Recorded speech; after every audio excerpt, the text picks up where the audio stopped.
సరస్వతి ఇచ్చిన వార్నింగ్కి రిషి వాళ్ళు ఇంకా అలర్ట్ అయ్యి రకరకాలుగా నన్ను టార్గెట్ చేస్తారు. నేను ఇంకా అలర్ట్గా ఉండాలి. పగపట్టిన సింహం దెబ్బ ఎలా ఉంటుందో రుచి చూపిస్తా. తండ్రి కొడుకుల్ని రోడ్డు మీదకు లాగుతాను.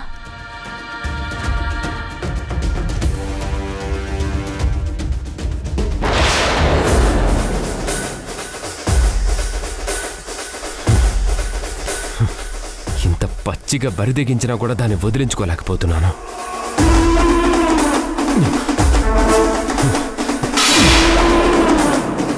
అయ్యో అల్లుడు అల్లుడు అల్లుడు, శాంతించు అల్లుడు, శాంతించు. వీణ మీద చూపించాల్సిన కోపం ఫ్లవర్ వాజ్ మీద చూపిస్తావేంటి? దాన్ని పీక పిసిగి చంపేయాలనుంది. కానీ మా అమ్మ ఏం చెప్పి వెళ్ళిందో విన్నావు కదా. దాని మీద ఈగ కూడా వాలకూడదని చెప్పింది. ఆ వార్నింగ్ చాలదన్నట్టు మా డాడ్ నాతోనే సారీ చెప్పించాడు. ఇవన్నీ గుర్తొస్తుంటే ఇప్పుడే వెళ్ళి వీణని షూట్ చేయాలనుంది. రిషి రిషి రిషి, తప్పనిసరి పరిస్థితుల్లో నీతో సారీ చెప్పించాను, నిన్ను హర్ట్ చేయాలని కాదు. నువ్వు చేసింది నాకు కూడా నచ్చలేదురా అన్నయ్య. మొగుడిగా వాడు పరువు ఏమవుతుందోనని క్షణమైనా ఆలోచించావా? ఆవిడ గారికి నువ్వు బెండైపోయావు, వీడి బెండు తీసావు. నా మొహం మండ. అన్నీ ఆయనే చెప్తారు, మళ్ళీ ఆయనే వద్దంటారు. నాకు అర్థం కాదు.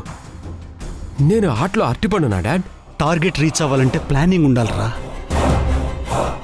కొన్ని సందర్భాల్లో సమయానికి తగ్గట్టు సమయస్ఫూర్తితో ప్లానింగ్ని మార్చుకుంటూ వెళ్లాల్సి వస్తుంది. అలా వెళ్ళలేదంటే టార్గెట్ రీచ్ అవ్వలేం. ఇందాక నువ్వు మీ అమ్మ ముందు దొరికిపోయినప్పుడు కేవలం నిన్ను అక్కడి నుంచి తప్పించాలనే ఉద్దేశంతోనే కొట్టాలని చూశాను, సారీ చెప్పించాను.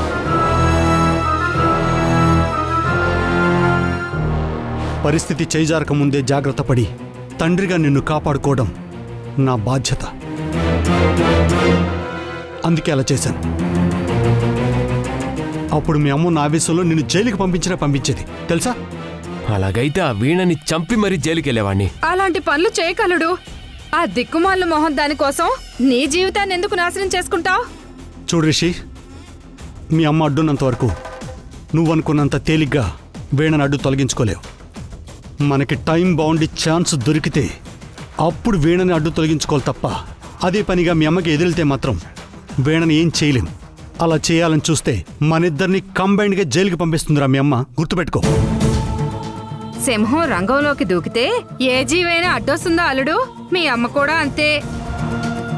నేనెంత సపోర్ట్ చేయాలని చూసినా నా నోరు ఎలా మూయించిందో చూసావుగా. మీ నాన్న సంగతి సరే సరి. నాకు ఛాన్స్ కోసం ఎదురు చూసే తీరిక లేదు. ఇప్పుడే వెళ్ళి దాని ఫోటోకి దండ పడేలా చేస్తా. రిషి ఆగరా.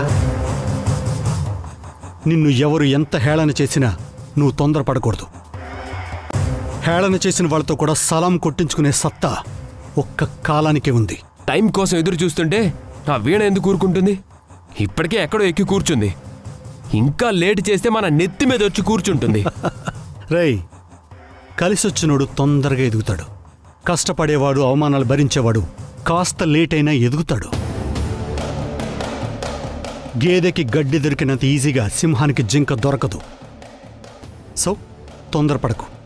టైం వచ్చినప్పుడు బయట ప్రపంచానికి తెలియకుండా సీక్రెట్గా చెయ్యాలి. అర్థమైందా?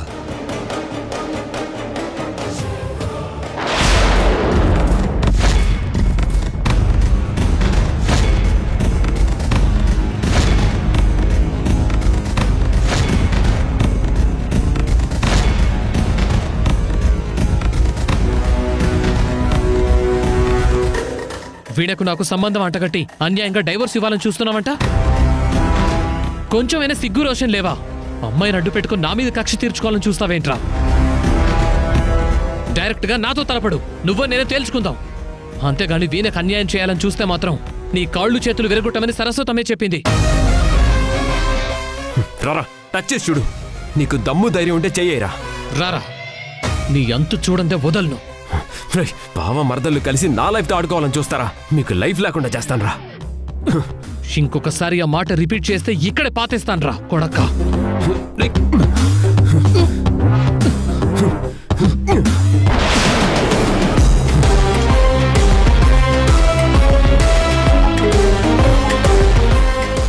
అన్నయ్య రిషి అర్జెంట్గా ఇంటికి రారా.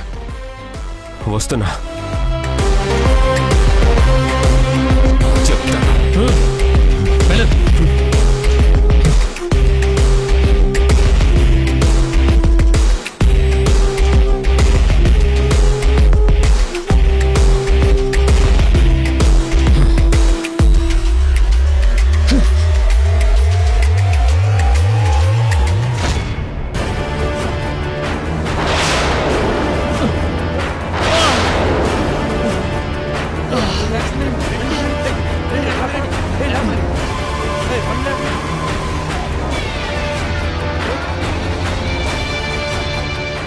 ఎవరన్నా అంబులెన్స్ ఫోన్ చేయండి తొందరగా. కారులో ఉన్న వాళ్ళని కిందకి దింపి 4 బీకి పోలీసులకు అప్పచెబుదాం.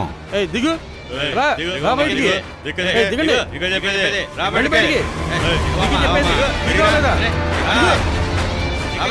దిగు.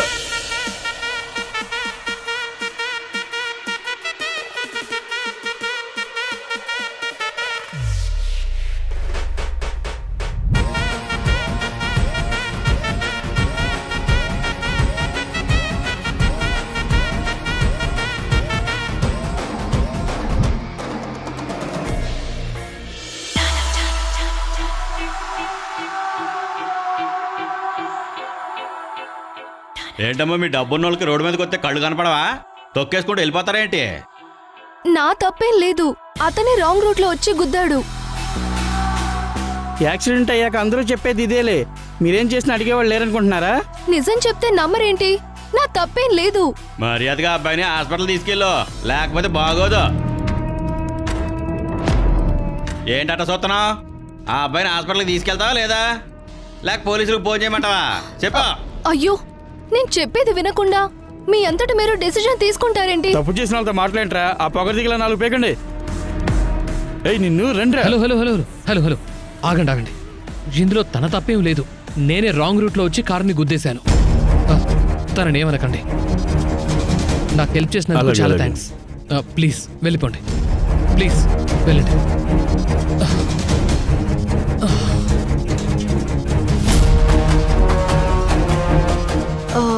సారీ. అయ్యో, దెబ్బలు కూడా తగిలాయే. హాస్పిటల్కి వెళ్దాం పదండి. అవేం పెద్ద దెబ్బలు కాదులేండి, ఇట్స్ ఓకే. నేనే ఫోన్ మాట్లాడుతూ ఎదురుగా వస్తున్న మీ బైక్ ని గుద్దేశాను. తప్పు నాదే. అయినా సరే తప్పు మీదన్నట్టుగా వాళ్ళతో చెప్పి నన్ను సేవ్ చేశారు. ఇట్స్ ఓకే అండి, బట్ ఇంకోసారి డ్రైవ్ చేసేటప్పుడు మాత్రం కాల్ మాట్లాడుతూ డ్రైవ్ చేయొద్దు.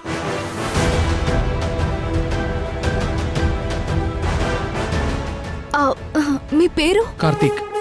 మీ పేరు చెప్పారు, మరి నా పేరు అడగరా? చెప్పాలని ఫిక్స్ అయ్యారుగా, చెప్పండి. My name is Malini. లండన్లో రీసెంట్గా MBA పూర్తి చేశాను. నిన్న రాత్రి ఇక్కడికి వచ్చాను. Okay bye.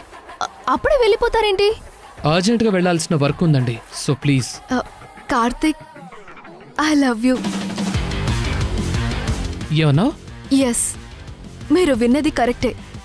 I love you.